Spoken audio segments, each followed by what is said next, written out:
Hello बच्चों, let's see question. If assertion and reason both are true, reason is correct explanation, then A option.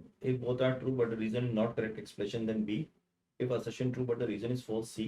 If both are false, then D. When a monochromatic light beam incident normally on a reflective surface, under some condition, it is possible that all lights is transmitted without any reflection. When the light, after passing through a polaroid incident on the reflecting surface at an angle of incident equal to polarizing angle, then light gets transmitted without any reflected.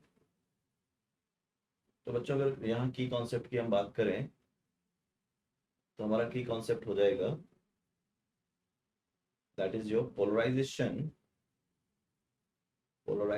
Bye Brewster law. By Brewster law. By Brewster law. अब Brewster law क्या होता है बच्चों, हमको भी मालूम है. मान लो कोई लाइट अगर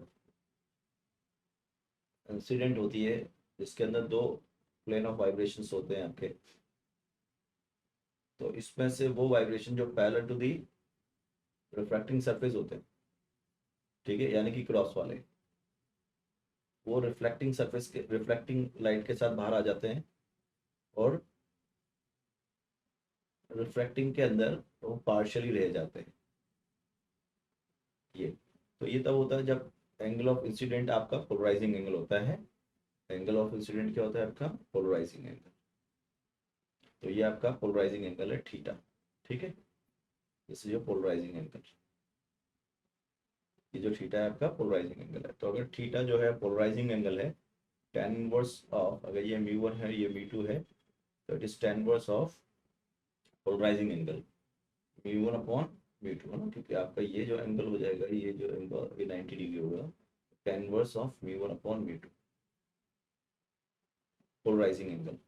तो अगर ये पोलराइजिंग एंगल है तो इस कंडीशन में रिफ्लेक्टेड और रिफ्रैक्टेड दोनों एक दूसरे के परपेंडिकुलर हो जाती है. ठीक है. अब सोचो कि अगर हमने एक लाइट को, मान लो ऐसे हमने एक पोलराइड लिया, ठीक है, और इस लाइट पे हमने इस तरह से एक लाइट को इंसिडेंट कराया, ठीक है, इस तरह से. तो जब ये लाइट इंसिडेंट करेगी तो इससे जो लाइट निकलने वाली होगी वो केवल ये वाली होगी जिसकी vibration parallel to the transmission axis होगी. ठीक है, ये ट्रांसमिशन एक्सिस इसकी, तो इससे ये वाली निकल जाएगी. इसकी इंटेंसिटी अगर आई नॉट है तो इसकी इंटेंसिटी कितनी बन जाएगी? आई नॉट बाई 2. अब इस लाइट को अगर अपन इस सरफेस पर ब्रेविस्टर एंगल पे गिरा रहे हैं तो केवल और केवल कौन सी लाइट होगी? रिफ्रैक्टेड लाइट होगी. ठीक है, रिफ्लेक्टेड होगी ही नहीं इसके अंदर, क्योंकि ये वाले जो क्रॉस वाले वाइब्रेशन है वो तो पहले ही खत्म हो चुके हैं. तो बच्चों यही कॉन्सेप्ट यहाँ पर है हम लोगों का. तो इसका जो आंसर जाएगा वो आपका, देखो असर्शन भी यही कह रहा है, रीजन भी उसको जस्टिफाई कर रहा है. तो जो आंसर हो जाएगा वो हमारा हो जाएगा first A. And I hope you understood it. Best of luck.